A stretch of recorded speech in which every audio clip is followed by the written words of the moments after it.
Oi, sejam bem-vindos a mais essa aula de Geografia. Eu me chamo Lucas e o tema da aula de hoje é Oriente Médio Atualidades. Vamos lá. Primavera Árabe. Essa Primavera Árabe refere-se a um processo que foi desencadeado a partir de 2010. O estopim foi o quê? Um vendedor na Tunísia, que é um país localizado no norte do continente africano, ele ateou fogo no próprio corpo, que é a chamada autoimolação. Então ele ateou fogo no próprio corpo como uma forma de protesto, uma forma de protestar contra a maneira que o governo da Tunísia estava tratando a população. Nessa época, a população estava com problemas relacionados à falta de emprego, à baixa qualidade de vida, dentre outros problemas. Então esse vendedor ele foi impedido de vender as suas frutas e pela polícia, então ele ficou revoltado, entrou em desespero e ateou fogo no próprio corpo como uma maneira de, demonstrar, uma forma radical de demonstrar essa insatisfação com esse governo, né, que também era bastante corrupto, ok? E infelizmente ele morreu. E esse fato ele desencadeou diversos protestos que se espalharam por diversos países ali do norte da África e também do Oriente Médio a partir de 2011, né? Então, o fato do vendedor atear fogo no corpo foi em 2010 e desencadeou uma série de protestos a partir de 2011, ok? Então, no norte da África e do Oriente Médio. Essa série aí de protestos contra esses governos de países árabes, né, protestando ali contra a falta de emprego, baixa qualidade de vida, corrupção, a falta de liberdade de expressão das pessoas. Né? Então, a soma desses fatores, que era a motivação dos protestos, então essa grande onda de protestos ficou conhecida como Primavera Árabe, ok? Por que esse nome Primavera? Quer dizer que isso ocorreu na estação da primavera? Não exatamente. A ideia de primavera quer dizer com o florescer, o despontar dessa insatisfação dessas pessoas, desses árabes contra o governo. Tá? Então, o despontar, o florescer dessa insatisfação. Por isso o nome Primavera Árabe. Também porque ocorreu, né, em países ali predominantemente árabes. Lembrando que o árabe é uma etnia, ok? Uma etnia e essa questão étnica ela é muito importante para esses povos do Oriente Médio, tá? Estou usando uma analogia aqui. Como é que funciona essa etnia? Vamos imaginar que, usando o exemplo do anime chamado Naruto, um anime popular. Então, os ninjas, cada ninja de cada aldeia é como se fosse uma etnia. Mesmo que esse ninja ele deixe de morar naquela aldeia, ele ainda vai continuar usando a bandana da aldeia, certo? E vai se identificar com aquela aldeia. Né? Então ele se identifica com aquela aldeia que é algo importante para a história de vida dele. Então a mesma ideia da etnia, tá? Independente do local onde essa pessoa ela vai residir, ela se identifica, né, com determinada etnia. Aquilo identifica ela, a história dela, a história da família dela. Então isso é algo importante para esses povos, que é algo um pouco assim diferente para nós brasileiros. Né? Nós somos uma mistura de diversos povos e essa etnia assim ela não é tão assim valorizada igual nesses países árabes. Tá? Com exceção ali da etnia que mais destaca aqui, talvez ali um pouco das asiáticas, né? E de origem africana, tá? Mas não tem esse mesmo significado em relação a esses povos do Oriente Médio, tá? Beleza.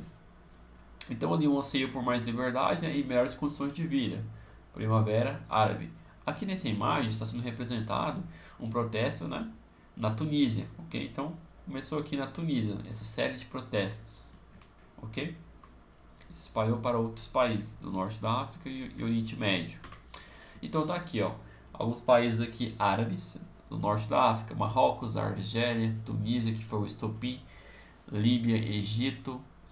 E aqui no Oriente Médio nós temos a Síria, a Jordânia, o Iêmen, dentre outros países. Tá? Então aqui os países do norte do continente africano e vários países do Oriente Médio, basicamente países com povos árabes, ok? Dentre esses países aqui, o único que teve realmente um efeito significativo, que ocorreu mudanças verdadeiras na prática, foi a Tunísia, né, que foi o estopim. Ok, então o governo ali foi derrubado, né, e de fato ocorreu melhorias. Em relação aos outros países, alguns especialistas afirmam que fez foi piorar a vida da população, porque vários governos não conseguiram ser derrubados e eles passaram a reprimir ainda mais a população. Que um exemplo foi a ideia da Síria, né? Então, essa série de protestos, ela foi o estopim também para uma guerra civil na Síria que começou em 2011 e dura até os dias atuais, apesar de estar fria, por assim dizer. Isto é, de ter diminuído, né? De ter baixado um pouco ali a poeira, ok? Então vamos lá. Guerra na Síria. Tá? Então esses protestos da Primavera Árabe chegaram até a Síria, ok? Então foram estopim para uma guerra civil na Síria que começou em 2011. Essa pessoa aqui na imagem é o Bashar al-Assad, que é a pessoa que governa, né, o país, tá? O equivalente aqui ao nosso presidente, por assim dizer, ok? Então ele governa a Síria já tem muitos, muitos anos. Acho que algo em torno de 20 anos, tá? Bashar al-Assad. Muitos consideram ele um ditador, né, por estar tanto tempo no poder, ok? Então, tentaram derrubar o Bashar al-Assad do poder, só que não deu certo, tá? E isso, né, provocou ali uma reação, né, do governo da Síria, com reação militar, né, contra essa insurgência, os chamados rebeldes, né, esses grupos rebeldes armados, né, que surgiram aí no país a fim de tentar derrubar o Bashar al-Assad. Ok? Então ali um conflito armado entre as forças militares da Síria e esses rebeldes armados dentro do país. Aí também entra aí o Estado Islâmico e outros grupos fundamentalistas que se envolveram nessa guerra, tá? Então assim, é um assunto interessante. Beleza. Em relação à intervenção internacional na guerra na Síria, os Estados Unidos apoiou a oposição, isto é, os ditos rebeldes armados, então assim com arma, com dinheiro, tá? Então recebeu esse apoio dos Estados Unidos, dos estadunidenses. Por quê? Porque o Bashar al-Assad, a forma de governo dele vai contra os interesses dos estadunidenses, tá? Então seria conveniente, né, para os Estados Unidos derrubar o Bashar al-Assad e colocar uma pessoa ali que ela tem uma visão de governo mais alinhada com com os interesses dos Estados Unidos, que não é o caso do Assad, ok? E a Rússia e o Irã, eles apoiaram o governo do Assad, por isso que ele não foi derrubado, tá? Então a Síria está em uma guerra civil desde 2011 até os dias atuais. Então aí é um conflito que já morreu muitas, muitas pessoas e gerou uma grande onda de refugiados. Isto é, uma grande onda de migração de pessoas que deixaram a Síria a fim de viver em outras nações, buscar refúgio nos países vizinhos, tá? Para fugir dessa guerra civil, ok? Ou mesmo ali um deslocamento interno dentro da Síria, né? Tem muitas pessoas que abandonam a sua casa e vão para um local mais calmo dentro da própria Síria, tá? Então vamos lá, continuando. Aqui uma manchete de jornal sobre isso. Uma manchete aqui de 2022, isto é, do ano passado. 11 anos depois, a Síria continua sendo a maior crise de deslocamento forçado do mundo. A agência da ONU para Refugiados, ACNUR, faz um apelo ao mundo para que não esqueça ou negligencie as crescentes necessidades dos sírios deslocados dentro e fora do país. Então, novamente, aquela ideia, né, dos refugiados. Tá? Então, destaque para essa questão da migração, né, das pessoas ali tentando fugir dessa guerra, desses conflitos e buscar ali auxílio em países vizinhos, ok? Por exemplo, a Jordânia, né, dentre outros países ali que fazem fronteira com a Síria, tá? Então, lembrou de Síria? Tente associar um pouco essa ideia de migração, tá? E também as causas, né? Que foi, igual eu mencionei aqui, o estopim, né? A partir da Primavera Árabe, tá? Essa insatisfação com a maneira desses governos árabes, né? Considerados aí por alguns como ditatoriais, como rígidos, ok? Agora, um outro assunto relevante, a questão palestina.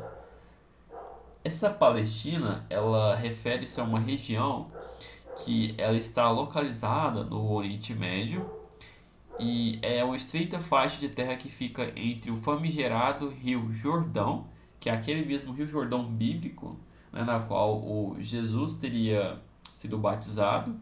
Então fica ali entre o Rio Jordão e o Mar Mediterrâneo, tá? Então aqui está delimitado com essa linha vermelha, tá? Essa região é a Palestina. Essa região, historicamente, ela era habitada pelos hebreus, tá? Pelos hebreus, que eles foram expulsos pelos romanos, tá? Então eles se espalharam pelo mundo. A partir desse momento que eles deixam essa terra, eles passam a ser conhecidos como judeus. Então, o povo hebreu foi expulso pelos romanos em, salvo engano, 70 depois de Cristo, certo? E a partir do momento que eles deixam essa terra, eles passam a ser conhecidos como judeus, né? Então passam a viver em diversos países do mundo, tá?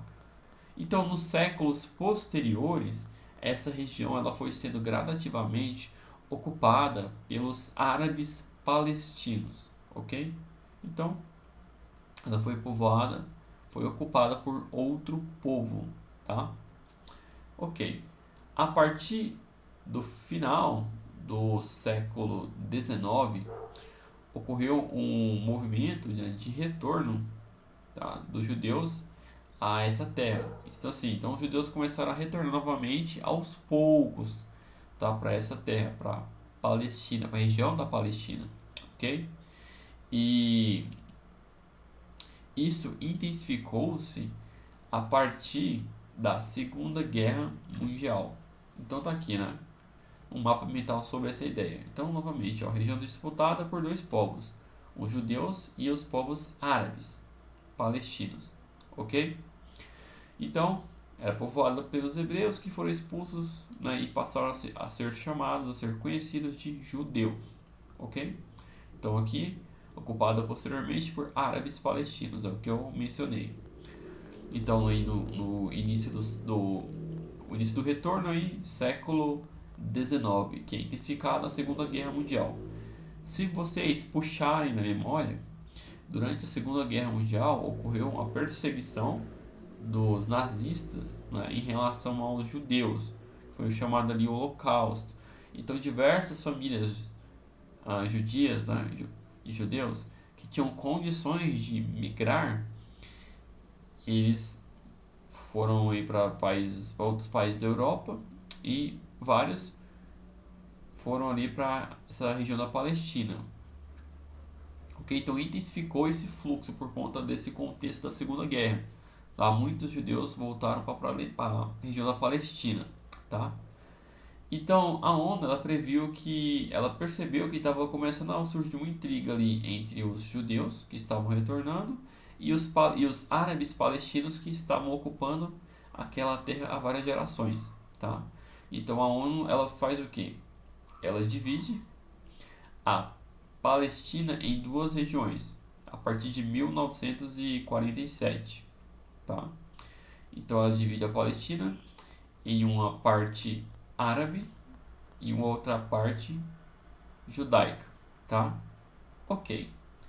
A partir de 1948, essa porção que foi destinada aos judeus, ela passou a ser conhecida como Estado de Israel, que é o atual Estado de Israel que nós conhecemos atualmente. Então, os israelenses são constituídos predominantemente por judeus, ok? Beleza, então o Estado de Israel, fundado em 1948. Ok. Os palestinos, os árabes palestinos, eles não concordaram com essa divisão da ONU, tá? Então, por conta disso, os judeus, não, no caso agora israelenses, eles começaram a ocupar essas áreas que haviam sido destinadas aos árabes palestinos pela ONU, tá?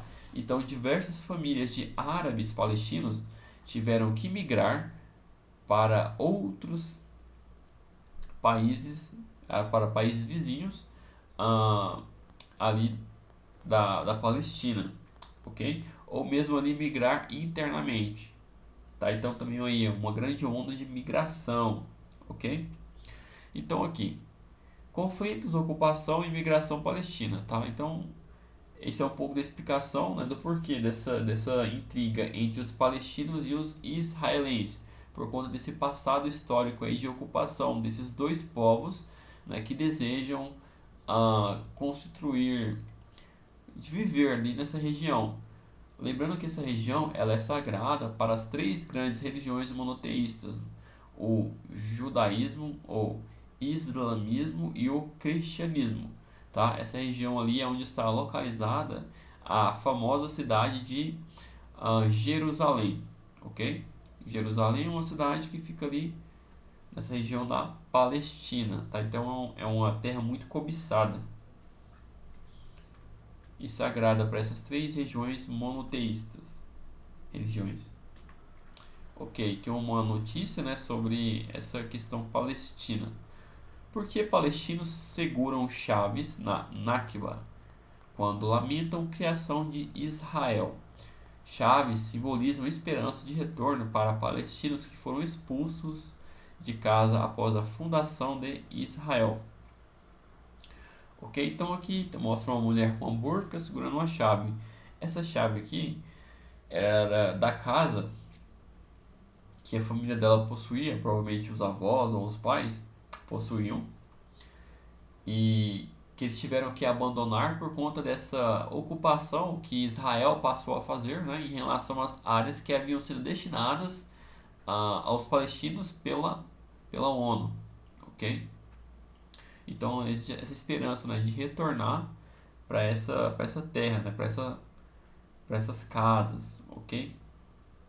Que foram ocupadas aí por gerações, né, pelos árabes palestinos, tá? Bom, então aqui uma informação do doguinho escuro. São mais de 5,9 milhões de refugiados palestinos obrigados, quer dizer, abrigados em países vizinhos, tá? Então, migração. Muitos palestinos aí são expulsos, são maltratados pelos israelenses, tá? Os israelenses não querem abrir mão dessa terra, certo? Até por conta desse passado aí da Segunda Guerra, certo? Muitos judeus morreram no Holocausto, ok? Mas agora quem está sofrendo são os árabes palestinos, que claro, né? Eles organizam forças armadas e atacam as áreas de Israel e Israel revida, tá? Atualmente, as áreas que são ali dos palestinos são a Cisjordânia, ok? Que fica ali dentro da Palestina, e a famigerada faixa de Gaza, que é uma estreita faixa de terra que fica ali às margens do mar Mediterrâneo, tá? Então, faixa de Gaza e Cisjordânia são os territórios aí dos árabes palestinos, tá? Dentro da Palestina. E outros aí que foram ocupados, né, por Israel, que está se expandindo ali nessa região, tá? Ok, em relação a Jerusalém. Jerusalém, ela é reivindicada como capital, né? Os israelenses, eles reivindicam a Israel como a sua capital. E os árabes palestinos não concordam, porque os árabes palestinos também querem Jerusalém como a capital, tá? Então, assim, é uma cidade muito cobiçada.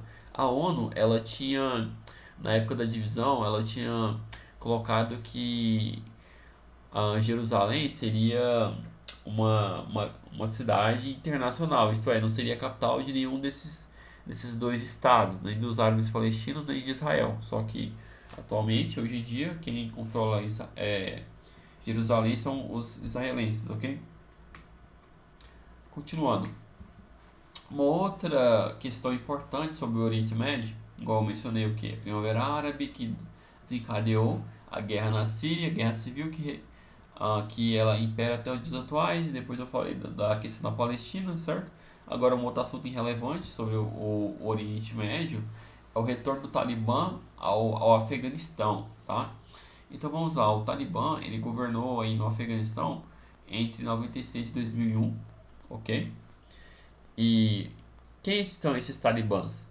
Eles são um grupo armado fundamentalista, isto é, eles interpretam de forma radical o Alcorão, né, que é o livro sagrado do Islã, ok? E o Talibã, eles costumam governar a partir das leis religiosas, a chamada Sharia, né, que é as leis islâmicas. Então funciona da seguinte forma: o Estado não é laico, quer dizer que a Constituição são as próprias leis que estão no Alcorão, tá? Então eles interpretam da seguinte forma, que a religião ela tem todas e as melhores respostas para se governar um país e para mesmo orientar o cotidiano das pessoas, família, questão financeira e por aí vai, tá? Então, a questão da Sharia, dessas leis que o Estado Islâmico ele impõe sobre as pessoas, são leis religiosas obrigatórias. Então, se você não seguir, você pode ali sofrer castigos físicos, tá? Ou até mesmo ali amputação de membros, ok? Então, assim, são atos que violam os direitos humanos na forma como nós conhecemos, certo? E uma outra questão é o fato da restrição em relação ao direito das mulheres. Isto é, com a aplicação da Sharia pelo Talibã, as mulheres elas são proibidas de estudar, elas têm que usar a burca, certo? Elas não podem sair desacompanhadas de um homem nas ruas, ok? E, e os homens, né, tem que usar barba longa, tem que orar 5 vezes ao dia, ok? Então, assim, é uma interpretação bem radical e se vestir dessa forma, né? Bem tradicional. Se vocês olharem ali o quadro no fundo, é um quadro que representa as cenas antigas, né? Que são ali descritas no Alcorão e eles estão vestidos basicamente da mesma forma daquela arte, tá? Uma roupa tradicional, uma roupa que eles consideram mais adequadas, ok? Tudo bem, então o Talibã ele governou de 96 a 2001 e eles foram derrubados pelos Estados Unidos por conta do contexto do 11 de setembro, tá? Eles foram aí, eles apoiaram a Al-Qaeda, né? Então ajudaram ali a esconder o Osama Bin Laden, se não me engano, e alguns membros da Al-Qaeda. Então os Estados Unidos ele, ele retalhou, certo? E retirou o Talibã, né, do poder, derrubou o Talibã do poder por conta dessa ajuda em relação aí à Al-Qaeda, tá? Então, o Talibã deixou de governar o Afeganistão a partir de 2001. Ok, então aí ficou muitos e muitos anos o exército norte-americano fazendo presença, né, no Afeganistão. Só que em 2001 os Estados Unidos anunciam, né, essa retirada das tropas estadunidenses, né, porque você manter um exército, você tem o gasto econômico, né, então o Congresso estava reclamando, então acabou retirando essas tropas e o Talibã retomou rapidamente ao poder no Afeganistão. O exército que era ali que apoiava o governo, né, que estava lá no Talibã nem tentou resistir, porque os talibãs eles são muito violentos, tá? E retomaram o poder rapidamente, né? E a capital Cabul, que é onde eles estão aqui na imagem, ok? Beleza, então, novamente, né? O Talibã aí tem a questão do fundamentalismo e da interpretação radical do Alcorão, né? Que fere aí direitos humanos e persegue os direitos básicos aí das mulheres, que não podem nem trabalhar, basicamente. Bom, aqui é uma manchete sobre isso. O Talibã proíbe mulheres de frequentarem universidades no Afeganistão. Apesar de ter assumido em 2001 prometendo moderação, o grupo extremista vem cerceando os direitos femininos. Essa notícia aqui é do final do ano passado, né? 2022, ok? Folha de São Paulo. Então o Talibã, ele continua aí perseguindo esses direitos das mulheres, ok? Então assim, é uma atitude desse povo, né, desse grupo que é bastante machista, tá? Assim, em relação ao que nós entendemos por machismo, ok? Então aqui uma localização do Afeganistão, ele faz aqui fronteira com o Irã, a oeste, ao Paquistão, a leste, ok? Então aqui a localização do Afeganistão e a capital é Cabul, tá? Só um adendo aqui, o Paquistão é o país da Malala, tá? Que é aquela que foi baleada dentro do ônibus, ok? E o grupo que fez isso com ela, ele tem ali, de certa forma, é como se fosse o Talibã do Paquistão, tá? Mas aqui eu tô falando do Afeganistão, ok? Vamos lá. Questões. Leia o enunciado, escolha a alternativa. Então, pausem o vídeo e tentem resolver sozinhos primeiro. Continuando. Os mapas acima representam as constantes transformações ocorridas nos últimos 20 anos no controle do Afeganistão. Nos últimos meses, o Talibã avançou em direção à capital Cabul para ampliar seu controle territorial. Essa retomada dos territórios pelo Talibã deve-se a. Então vamos lá, nós temos dois mapas, né, que mostram ali, essa cor escura representa as áreas que estavam sendo dominadas pelo Talibã e as áreas em cinza, onde tem o controle do governo até então, né? Ok, e a cinza claro, território disputado, beleza. Aí ocorre ali uma mudança, né? O espaço ali do Talibã, a área de influência vai aumentando, né? E a do governo vai, de certa forma, reduzindo, tá? Então aqui dois mapas que falam essa dinâmica, né, em relação aí ao Talibã no Afeganistão, ok? Então vamos lá, qual que é a questão aqui que responde isso aqui?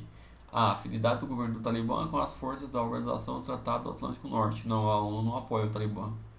Ajuda das tropas de Israel no combate à influência americana no país. Não, o Israel não apoia o Talibã. Rápida saída das tropas americanas, fato que contribuiu para a ocupação das regiões estratégicas. Sim, é isso. Letra C, ok? Vamos ver aqui. D. Flexibilização de costumes e das tradições muçulmanas que acabou com os castigos como amputação e chibatadas. Não, o Talibã está fazendo isso atualmente. Ele aplicou a Sharia, né, que é essa lei do Islã, que é bem rígida. Parceria do governo afegão com um grupo terrorista no Talibã no controle das áreas economicamente produtivas no país. Então, o afegão, a parceria, não exatamente, né? Então, a parceria escusa, porque o governo mesmo oficial não apoia. Ok, questão 2. No âmbito da partilha da Palestina, realizada após uma série de debates e acordos diplomáticos, a cidade de Jerusalém seria considerada. Beleza, então aqui, né? Partilha da Palestina, 1947. Essa área aqui de Gaza que eu mencionei, e Cisjordânia, é o que pertence aos árabes palestinos, mas grande parte dela foi ocupada por Israel, ok? Então, assim, esse é um dos motivos desses conflitos que ocorrem nessa região, tá? Essa ocupação de áreas aí que foram destinadas aos árabes palestinos pela ONU, tá? Beleza. Então, Jerusalém seria considerado o quê? Parte do território judeu, mas livre de acesso pelos árabes? Não.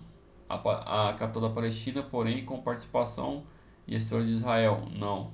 Uma cidade administrada igualmente pelos dois países? Não. A capital de Israel sendo restrita à entrada de palestinos em sua área? Também não. Uma cidade neutra de cunho internacional, administrada pela ONU? Sim, tá? Então, com essa divisão de 47, a Jerusalém não era para pertencer a nenhum dos dois, né? Mas não é o que ocorreu, certo? Então, Israel controla Jerusalém atualmente, hoje, ok? Então, letra E, questão 2. Questão 3, vamos lá. A luta entre árabes e judeus pela criação do Estado palestino é chamada de Questão Palestina. Os judeus viviam desde a antiguidade na Palestina, no início da era cristã, quando parte do atual Oriente Médio ficou sob o domínio dos romanos. Os judeus foram expulsos e se dispersaram por vários países, principalmente da Europa Central e Oriental. Na primeira metade do século XX, os judeus intensificaram a imigração para a Palestina, especialmente após a ascensão do nazismo na Alemanha. Assinale a alternativa correta sobre os conflitos entre árabes e judeus. Ok.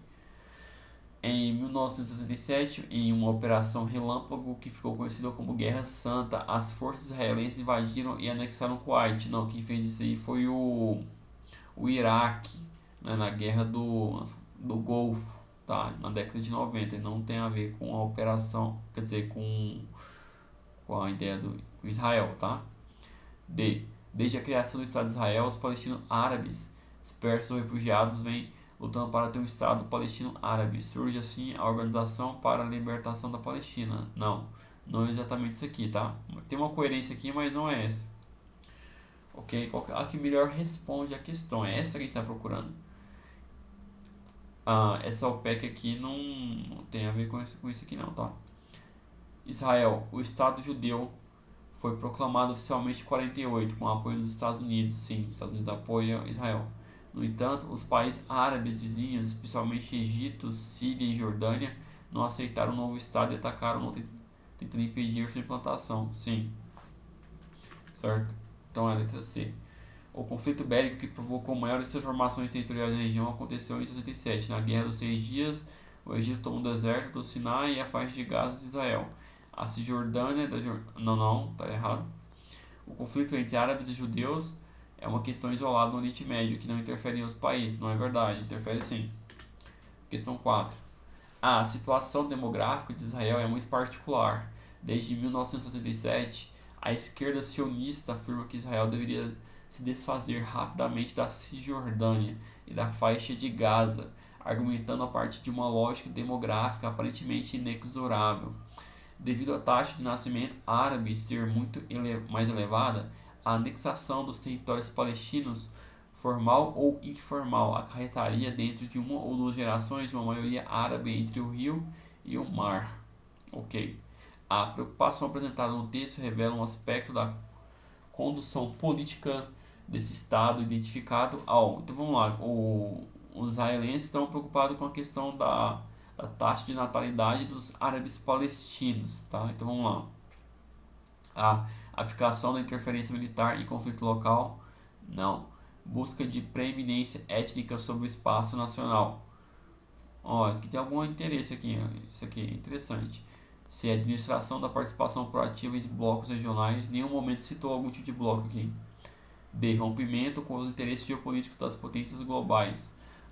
Não. Compromisso com as resoluções emanadas dos organismos internacionais. Não, porque o Israel invadiu espaços aí que eram dos árabes palestinos, né? Então não tá aí, não tem um compromisso tão forte assim com essas decisões desses organismos internacionais, ok? Então o que mais faz sentido aqui é a B, busca de preeminência étnica sobre o espaço nacional. Isto é, se está sendo muito árabe palestino, então os israelenses eles ficam em menor número, por assim dizer, tá? Então a ideia é essa, dessa preocupação em relação à etnia dos judeus, né? Dos israelenses, ok?